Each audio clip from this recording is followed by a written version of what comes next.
இந்த வீடியோவை கடைசி வரை பாருங்க. இந்த பொண்ணு ஒரு கம்பெனி முன்னாடி போயிட்டு காரை நிப்பாட்டுறாங்க. உடனே அந்த கம்பெனியோட வாட்ச்மேன் ஓடி வந்து, மேடம் இது எம்டி கார் நிப்பாட்டுற இடம், தயவு செஞ்சு உங்க காரை எடுங்கன்னு சொல்றாரு. உடனே அந்த பொண்ணு, நான் யாருன்னு தெரியுமா? இந்த எம்டியோட பொண்டாட்டி. என்னையவே நீ காரை எடுக்க சொல்றியா? உன்னை இப்பவே வேலையை விட்டு தூக்குறேன்னு சொல்லிட்டு தன்னுடைய புருஷனுக்கு கால் பண்ணி இந்த வாட்ச்மேனை இப்பவே வேலையை விட்டு தூக்குங்கன்னு சொல்றாள். அவரும் சரி நான் வேலையை விட்டு தூக்குறேன்னு சொல்றாரு. இந்த செக்யூரிட்டிக்கு என்ன பண்றதுன்னே தெரியல, ரொம்பவே கவலையோட இருக்காரு. அடுத்த நாள் எம்டி இவரை அவருடைய ஆபீஸ் ரூமுக்கு கூப்பிடுறாரு. கூப்பிட்டு, என்னுடைய பொண்டாட்டி கிட்ட நீ எப்படி நடந்துகிட்டன்னு எனக்கு தெரியல, ஆனா அவ உன்னையே வேலையை விட்டு தூக்க சொல்லிட்டா. ஒருவேளை நான் உன்னை வேலையை விட்டு தூக்கலன்னா எங்க 2 பேருக்கும் நடுவுல சண்டை தான் வரும்னு சொல்றாரு. இதை கேட்ட உடனே அந்த செக்யூரிட்டி, சார் வேலையை விட்டு தூக்கிடாதீங்கன்னு ரொம்பவே கெஞ்சிராரு. உடனே இந்த எம்டி, சரி நீ இங்க வேலை செய்ய வேண்டாம், நமக்கு இன்னொரு கம்பெனி இருக்குல்ல, நீ அங்க போய் வேலை செய்யன்னு சொல்றாரு. இந்த செக்யூரிட்டியும் ரொம்ப நன்றி சார்னு சொல்லிட்டு அங்க இருந்து கிளம்புறாரு.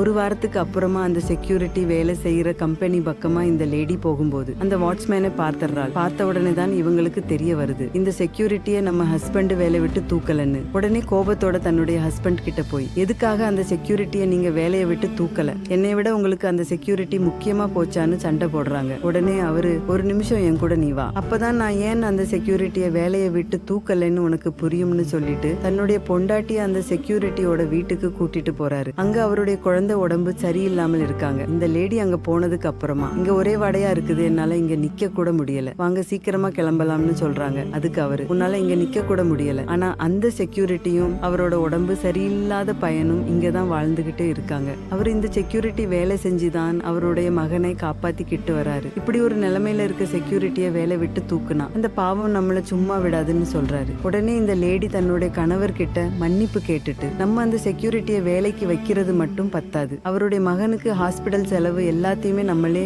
பாத்துக்கலாம்னு சொல்றாங்க. எவ்வளவுதான் பணம் இருந்தாலும் மனிதாபிமானத்தோட நடந்துகிட்ட இந்த எம்டியோட செயலும், இந்த உடம்பு சரியில்லாத பையனுக்கு உதவணும்னு நினைச்ச இந்த லேடியோட செயலும் உங்களுக்கு பிடிச்சிருந்தா இந்த வீடியோவுக்கு ஒரு லைக் போட்டு கமெண்ட்ல சூப்பர்னு கமெண்ட் பண்ணுங்க.